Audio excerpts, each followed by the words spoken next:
আসসালামু আলাইকুম। কেমন আছেন আপনারা সবাই? আশা করি সবাই খুব ভালো আছেন। আজকে আমি আপনাদের জন্য আরও একটি রেসিপি নিয়ে চলে এলাম। আজকে আমি আপনাদের সাথে শেয়ার করব রোল সমোসা। খাবারটা দেখতে যতটা সুন্দর, খেতে আরও বেশি মজার। খাবারটা সন্ধ্যা বা বিকেলের নাস্তা হিসেবে অনেক ভালো, আর খুব কম সময়ের ভিতরেই রেসিপিটি তৈরি করে ফেলা যায়। তো চলুন দেরি না করে রেসিপিটি দেখে আসি।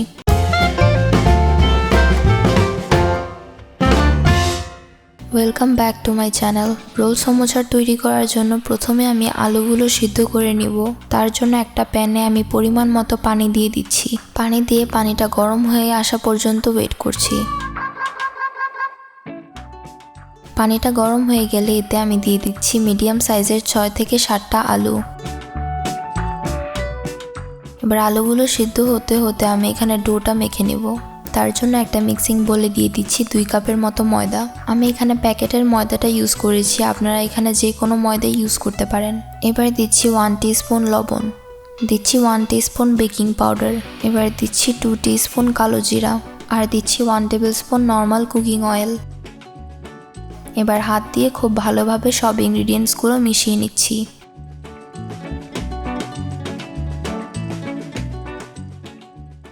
মেশানো হয়ে গেলে আমি এখানে হালকা গরম পানি নিয়েছি। এবার অল্প অল্প দিয়ে এটা একটা ডো মেখে নেব।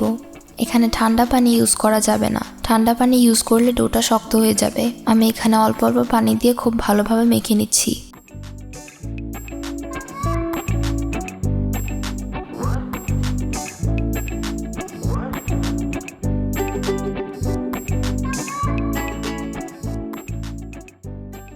মাখা হয়ে গেছে, এখন এটাকে একটা সাইডে রেখে দিচ্ছি।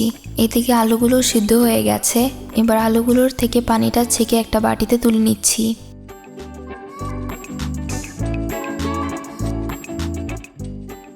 এখন এখানে একটা মিক্সিং বোলের উপর একটা গ্রেটার বসিয়ে দিয়েছি। এখন সিদ্ধ করে রাখা আলুগুলো গ্রেট করে নিব। আমি আলুগুলো গ্রেট করে ইউজ করছি, আমার কাছে এই প্রসেসটাই ইজি মনে হয়। তবে আপনারা চাইলে এগুলো ম্যাশ করেও ইউজ করতে পারেন।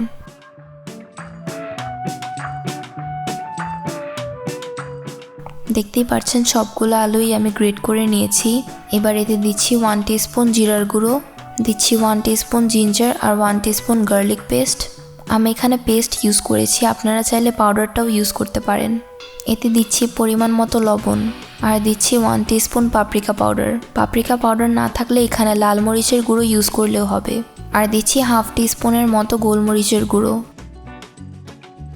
দিচ্ছি 2 টেবিলস্পুন কাঁচা মরিচ কুচি, আর সবশেষে দিচ্ছি 2 টেবিলস্পুন কর্নফ্লোর। এবার সব ইনগ্রিডিয়েন্টসগুলো খুব ভালোভাবে মেখে নিচ্ছি।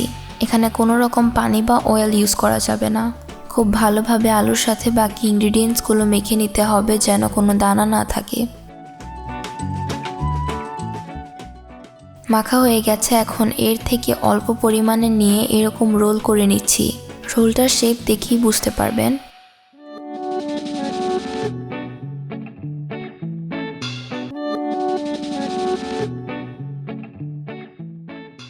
আমি ঠিক এরকমভাবে সবগুলো রোল তৈরি করে নিব। এবার এখানে আমি একটা পেস্ট তৈরি করে নিচ্ছি।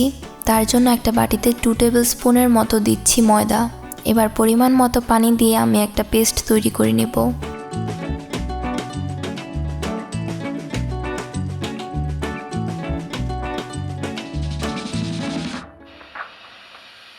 মেশানো হয়ে গেলে এটাকে একটা সাইডে রেখে দিচ্ছি।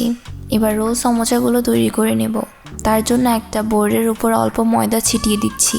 এবার মেখে রাখা ডো থেকে অল্প নিয়ে একটা রুটি বেলে নেব। রুটিটা পুরোপুরি গোল হতে হবে তেমন না।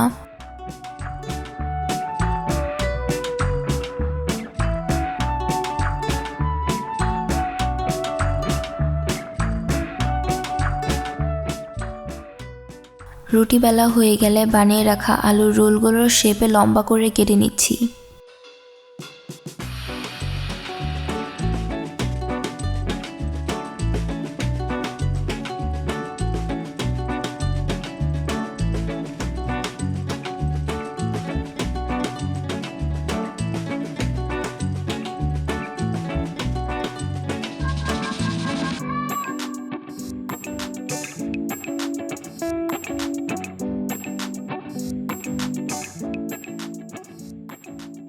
এবার বাকি সাইডের অংশগুলো তুলে নিচ্ছি।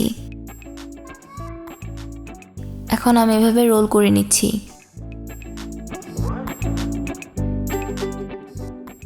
এবার বানিয়ে রাখা পেস্টটা দিয়ে নিচের সাইডটা লাগিয়ে দিব। এই তো হয়ে গেল। আমি ঠিক এভাবেই সবগুলো রোল তৈরি করে নিব। এবার রোল সমোসাগুলো ভাজার জন্য একটা প্যানে পরিমাণ মতো দিচ্ছি তেল। যেহেতু রোল সমোসাগুলো ডিপ ফ্রাই করতে হবে তাই তেলের পরিমাণটা একটু বেশিই লাগবে। তেলটা গরম হয়ে গেলে একে একে রোলগুলো দিয়ে দিচ্ছি। কাজটা সাবধানে করতে হবে কারণ এই পর্যায়ে হাতে তেল ছিটতে পারে। এবার একটা স্প্যাচুলার সাহায্যে রোলগুলোর উপরেও তেল ছিটিয়ে দিচ্ছি।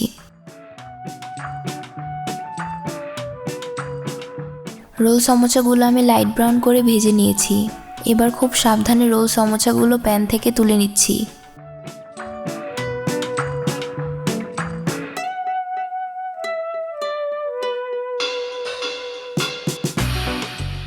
দেখলেনই তো কত কম সময়ের ভিতরেই তৈরি করে ফেলা যায় রোল সমোসা। আশা করি রেসিপিটি বাসায় একবার হলেও ট্রাই করে দেখবেন আর আমাকে অবশ্যই জানাবেন রেসিপিটি কেমন হয়েছে।